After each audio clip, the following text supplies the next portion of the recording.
Welcome to pharma focus. ഈ ചാനലിൽ BPharm ക്ലാസുകൾ മലയാളത്തിൽ ഈസിയായി എക്സ്പ്ലെയിൻ ചെയ്യുന്നു.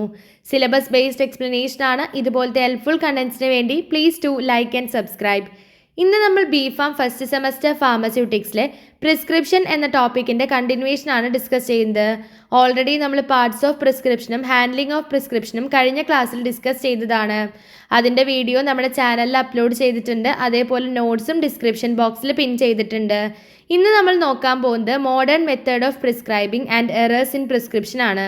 First modern method of prescribing. ഇപ്പം മാർക്കറ്റിൽ മെജോറിറ്റി ഓഫ് ഡ്രഗ്സും അതിൻ്റെ മാർക്കറ്റഡ് ഫോമുലേഷൻസ് അല്ലെങ്കിൽ റെഡിമെയ്ഡ് ഫോമുലേഷൻസിൽ അവൈലബിൾ ആണ്. ഡ്രഗ് നമ്മൾ പ്രിസ്ക്രൈബ് ചെയ്യുമ്പോൾ അതിൻ്റെ ഒഫീഷ്യൽ നെയിമിൽ വേണം പ്രിസ്ക്രൈബ് ചെയ്യാൻ വേണ്ടിയിട്ട്, പ്രൊപ്രിയേറ്ററി അല്ലെങ്കിൽ ട്രേഡ് നെയിമിലല്ല. പ്രൊപ്രിയേറ്ററി നെയിം വെച്ച് പ്രിസ്ക്രൈബ് ചെയ്യുമ്പോൾ അഡ്വാൻറ്റേജസ് എന്ന് പറഞ്ഞു കഴിഞ്ഞാൽ, പ്രൊപ്രിയേറ്ററി നെയിം ആകുമ്പോൾ നമുക്ക് ഓർത്തിരിക്കാൻ എളുപ്പമായിരിക്കും, കാരണം പെട്ടെന്ന് ക്യാച്ച് ചെയ്യാൻ പറ്റും. അതുപോലെ പേഷ്യൻറ്റുമായിട്ട് കമ്മ്യൂണിക്കേറ്റ് ചെയ്യാൻ ഈസി ആയിരിക്കും. പിന്നെ ഒരേ പ്രൊപ്രിയേറ്ററി നെയിം തന്നെ നമ്മൾ എവറി ടൈം പ്രിസ്ക്രൈബ് ചെയ്യുന്ന സമയത്ത് ആ ഒരു കണ്ടിന്യൂറ്റി മെയിൻറ്റെയിൻ ചെയ്യാൻ സാധിക്കുന്നുണ്ട്. അടുത്ത disadvantages of prescribing proprietary name എന്ന് പറഞ്ഞു കഴിഞ്ഞാൽ, നമ്മൾ ഒഫീഷ്യൽ നെയിം വെച്ചിട്ട് പ്രിസ്ക്രൈബ് ചെയ്യുകയാണെങ്കിൽ അത് കുറച്ച് ചീപ്പർ ആയിരിക്കും.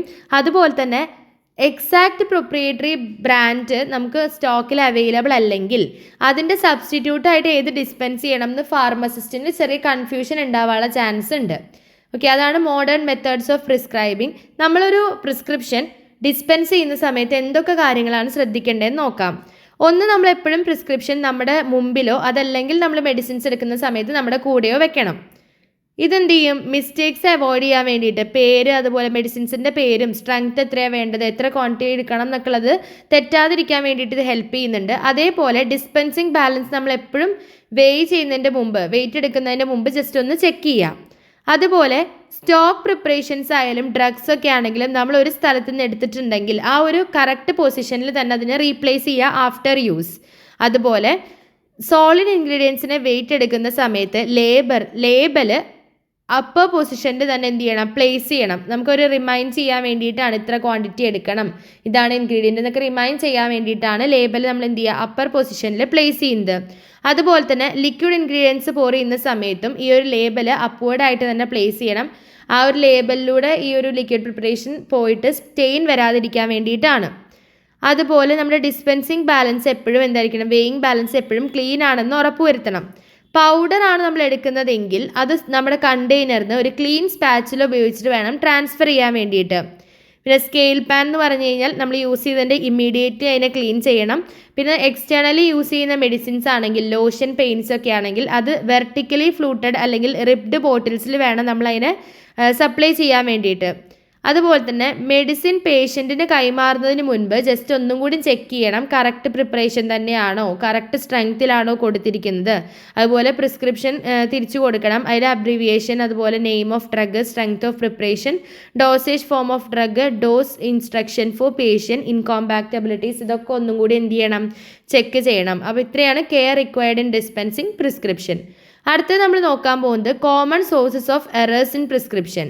ഓക്കെ, എങ്ങനെയൊക്കെ നമ്മളൊരു പ്രിസ്ക്രിപ്ഷനിൽ എറേഴ്സ് വരാം എന്നുള്ളതാണ്. ഓക്കെ, ഫസ്റ്റ് വൺ ആണ് അബ്രിവിയേഷൻസ്. അപ്പോൾ അബ്രിവിയേഷൻസ് എന്ന് പറയുമ്പോൾ നമ്മൾ കോമൺലി യൂസ് ചെയ്യുന്നതാണ് എന്തെങ്കിലും ഒരു വാക്കുണ്ടെങ്കിൽ അതിൻ്റെ ഷോർട്ട് ഫോം എടുത്ത് എഴുതുന്നത്, അല്ലെ അബ്രിവിയേഷൻ എഴുതുന്നത്. അപ്പോൾ അത് കോമൺ ആയിട്ടൊരു പ്രോബ്ലം വരുന്നതാണ്, കാരണം പ്രിസ്ക്രിപ്ഷനിൽ ചില അബ്രിവിയേഷൻസ് നമുക്ക് മനസ്സിലാവാത്തത് ഉണ്ടാവാം.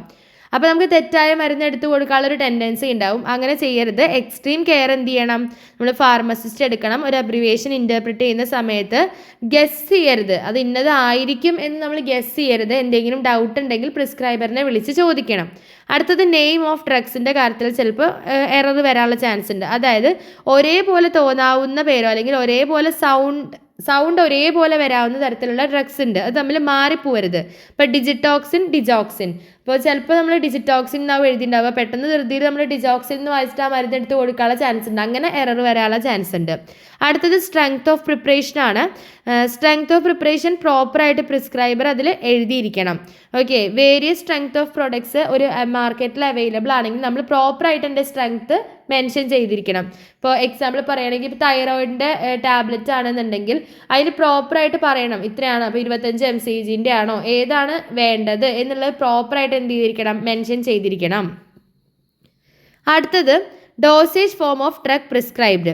ഇപ്പോൾ ഒരു ഡ്രഗ് തന്നെ പല ഡോസേജ് ഫോംസിൽ, അതിപ്പോൾ ലിക്വിഡ് ഡോസേജ് ആവാം, അല്ലെങ്കിൽ ടാബ്ലറ്റ്സ് ആവാം, ക്യാപ്സ്യൂൾസ് ആയിട്ടൊക്കെ അവൈലബിൾ ആവും. ഇപ്പോൾ പാരസെറ്റമോൾ എന്ന് പറഞ്ഞു കഴിഞ്ഞാൽ പാരസെറ്റമോൾ ടാബ്ലറ്റ്സ് ഉണ്ട്, അതുപോലെ സിറപ്പൊക്കെ ഉണ്ട്. അപ്പോൾ ഈ ലിക്വിഡ് ഡോസേജ് ഫോം ആണോ, എന്താണോ ഉദ്ദേശിച്ചതെന്ന് പ്രോപ്പറായിട്ട് എന്ത് ചെയ്തിരിക്കണം, പ്രിസ്ക്രൈബ് ചെയ്തിരിക്കണം. അടുത്തത് ഡോസാണ്. ചിലപ്പോൾ എന്താണ് പ്രിസ്ക്രൈബർ ഒന്നുകിൽ ഹൈ ഡോസ് ആവാം അല്ലെങ്കിൽ ലോ ഡോസ് ആവാം എഴുതിയിട്ടുണ്ടാവും. അതേപോലെ നമ്മൾ ഏജ് ഒക്കെ നോക്കിയിട്ട് പീഡിയാട്രിക് ഡോസൊക്കെ ചിലപ്പോൾ ഉണ്ടാവും. അതൊക്കെ എന്ത് ചെയ്യണം, പ്രോപ്പറായിട്ട് ചെക്ക് ചെയ്തിട്ട് വേണം, തെറ്റില്ലാതെ വേണം ഫാർമസിസ്റ്റ് കൊടുക്കാൻ വേണ്ടിയിട്ട്. അതുപോലെ തന്നെ അടുത്തതാണ് instructions for the patients. Okay, അതായത് ഒരു പ്രിസ്ക്രിപ്ഷനിൽ കുറച്ച് ഇൻസ്ട്രക്ഷൻസ് കൊടുത്തിട്ടുണ്ടാവും. ചിലപ്പോൾ അത് ഇൻകംപ്ലീറ്റഡ് ആയിരിക്കും, അല്ലെങ്കിൽ ഒമിറ്റഡ് ആയിരിക്കും. അതായത് ഇപ്പോൾ ചില പ്രിസ്ക്രിപ്ഷൻ വായിച്ചാൽ നമുക്ക് ഒന്നും മനസ്സിലാവില്ല അല്ലേ, എന്തോ എഴുതി വെച്ച പോലെ നമുക്ക് പെട്ടെന്ന് അത് ചിലപ്പോൾ എന്താണ് അതിന് എറർ വരാനുള്ള ചാൻസ് ഉണ്ട്. ഇൻസ്ട്രക്ഷൻ കൊടുക്കുന്നുണ്ടെങ്കിൽ അത് കംപ്ലീറ്റ് ആയിട്ട് കൊടുക്കണം, അല്ലാതെ ഇൻകംപ്ലീറ്റ് ആയിട്ടോ ചുമ്മാ ഒമിറ്റ് ചെയ്ത പോലെ അങ്ങനെ ആയിട്ട് കൊടുക്കാൻ പാടില്ല. ഓക്കെ, അതുപോലെ തന്നെ എത്ര ഡ്രഗ് നമ്മൾ കഴിക്കണം, എപ്പോഴൊക്കെയാണ് കഴിക്കേണ്ടത്, അതിൻ്റെ ടൈമിങ്, എത്ര വട്ടം ഇടവിട്ടിട്ട് കഴിക്കണം, എന്ത് രീതിയിലാണ് ആ മരുന്ന് അഡ്മിനിസ്റ്റർ ചെയ്യേണ്ടത്, ഇതൊക്കെ പ്രോപ്പറായിട്ട് എന്ത് ചെയ്യണം, പ്രിസ്ക്രിപ്ഷനിൽ കൊടുത്തിരിക്കണം. കൺഫ്യൂഷൻ അവോയ്ഡ് ചെയ്യാൻ വേണ്ടിയിട്ടാണ്. അടുത്തതാണ് ഇൻകോമ്പാക്റ്റബിലിറ്റീസ്. അതിൽ വരുന്നത് എന്താണ്, ഫാർമസ്യൂട്ടിക്കൽ അല്ലെങ്കിൽ തെറാപ്യൂട്ടിക് ഇൻകോമ്പാക്റ്റബിലിറ്റീസ് ഇല്ല എന്ന് ഉറപ്പുവരുത്തണം. ഓക്കെ, അങ്ങനെ അല്ലെങ്കിൽ ഈ ഇൻകോമ്പാക്റ്റബിലിറ്റീസ് കാരണം എറേഴ്സ് വരാനുള്ള ചാൻസ് ഉണ്ട്. അതായത് ഇപ്പോൾ ചില ആളുകൾക്ക്, അതായത് ഒരു പേഷ്യൻറ്റിൽ തന്നെ പല മരുന്നുകൾ കൊടുത്തു കഴിഞ്ഞാൽ അത് ചിലപ്പോൾ എന്ത് ചെയ്യാം, അവരെ ഇൻട്രാക്ട് ചെയ്യാനുള്ള ചാൻസ് ഉണ്ട്. അതായത് ഇപ്പോൾ ചില ആൻറ്റിബയോട്ടിക്സ് നമ്മൾ മീൽസിൻ്റെ കൂടെ കൊടുക്കാൻ പാടില്ല, കാരണം അത് ആ ഡ്രഗിൻ്റെ അബ്സോർപ്ഷൻ എന്ത് ചെയ്യും, കുറയ്ക്കും. അപ്പോൾ അതൊക്കെ ചെക്ക് ചെയ്യണം, ഇതൊക്കെ എറർ വരാനുള്ള ചാൻസ് ആണ്.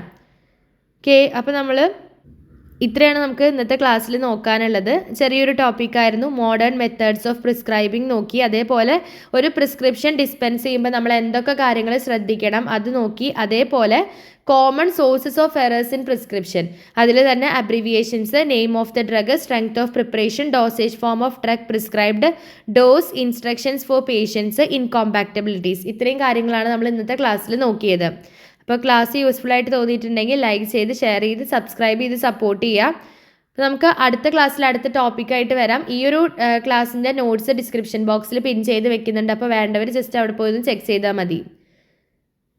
അപ്പോൾ അടുത്ത ക്ലാസ്സിൽ കാണാം. Until then happy learning.